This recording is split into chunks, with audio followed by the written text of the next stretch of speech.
আসসালামু আলাইকুম বন্ধুরা, রুমকি ভিলেজে আপনাদের সকলকে ওয়েলকাম জানিয়ে আজকে আমি খুবই সহজ পদ্ধতিতে কাঁচা আমের রিং আচারটি আপনাদের সাথে শেয়ার করব।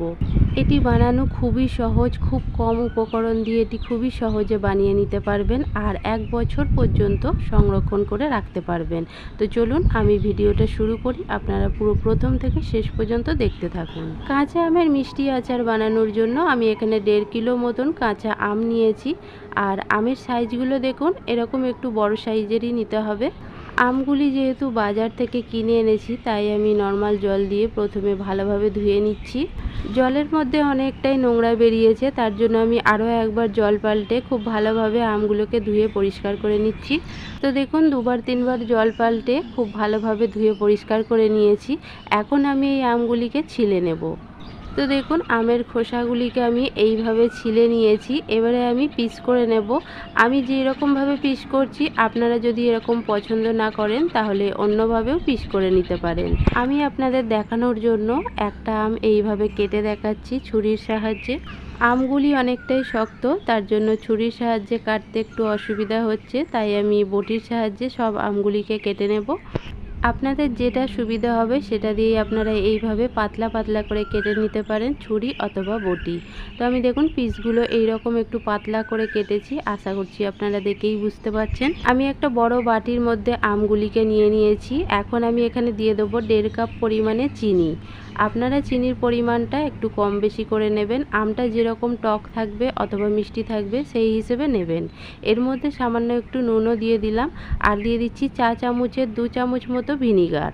এবারে আমি একটা চামচের সাহায্যে চিনিটাকে আমের সাথে খুব ভালোভাবে মিশিয়ে নেব। এইভাবে আমের সাথে চিনি, নুন আর ভিনিগার মিশিয়ে রেখে দিলে আমটি কিন্তু আচার করার সময় একটি আমও ভেঙে যাবে না। তো চামচের সাহায্যে মেশাতে একটু অসুবিধা হচ্ছিল বলে হাতের সাহায্যে খুব ভালোভাবে মিশিয়ে নিয়েছি।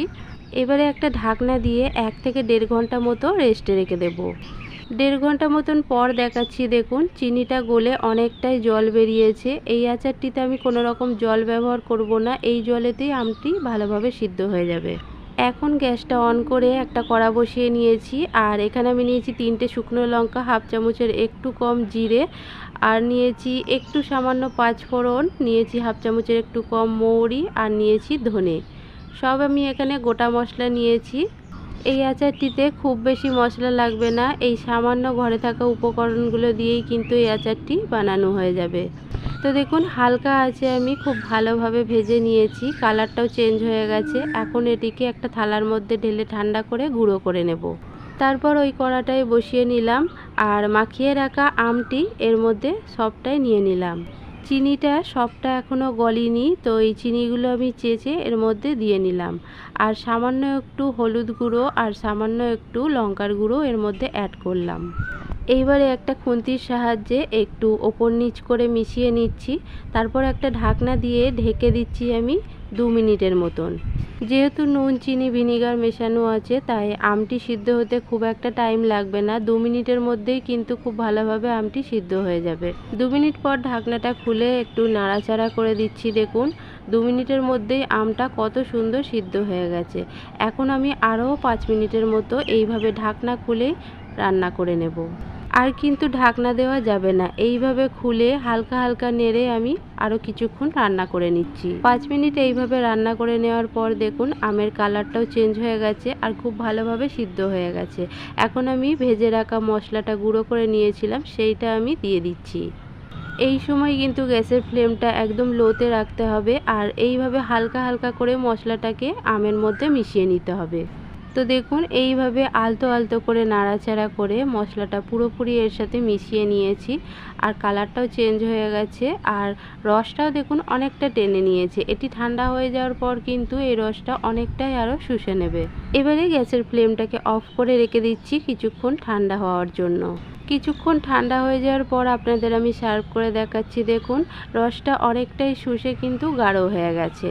দেখুন, দেখতে যতটা সুন্দর হয়েছে, খেতেও কিন্তু দারুণ লোভনীয় হয়েছে। আশা করছি আপনারা দেখেই বুঝতে পারছেন। একটি আম আপনাদের চামচের সাহায্যে নিয়ে দেখাচ্ছি। দেখুন কত সুন্দর হয়েছে, আর একটি আমও কিন্তু ভেঙে যায়নি, প্রত্যেকটা আম গোটা রয়েছে, আর কত সুন্দর সিদ্ধ হয়েছে দেখুন। এই আচারটিকে আমি সংরক্ষণ করে রাখবো, তার জন্য আমি একটা কাচের বয়াম নিয়েছি। এর মধ্যে আমি সব আচারটাকে ভরে নিচ্ছি। রোদে দেওয়ার ঝামেলা ছাড়াই এইভাবে কাচের বয়ামের মধ্যে ভরে সংরক্ষণ করে রেখে দিতে পারবেন 1 থেকে 2 বছর পর্যন্ত। তো বন্ধুরা, আমার আজকের ভিডিওটি আপনাদের কাছে কেমন লেগেছে সেটা আমাকে কমেন্টে অবশ্যই জানাবেন। ভালো লাগলে একটা লাইক দিয়ে আমার পাশে থাকবেন। আজকের মতো এখানেই শেষ। পরের দিন অন্য কিছু রেসিপিতে আবার দেখা হচ্ছে আপনাদের সাথে।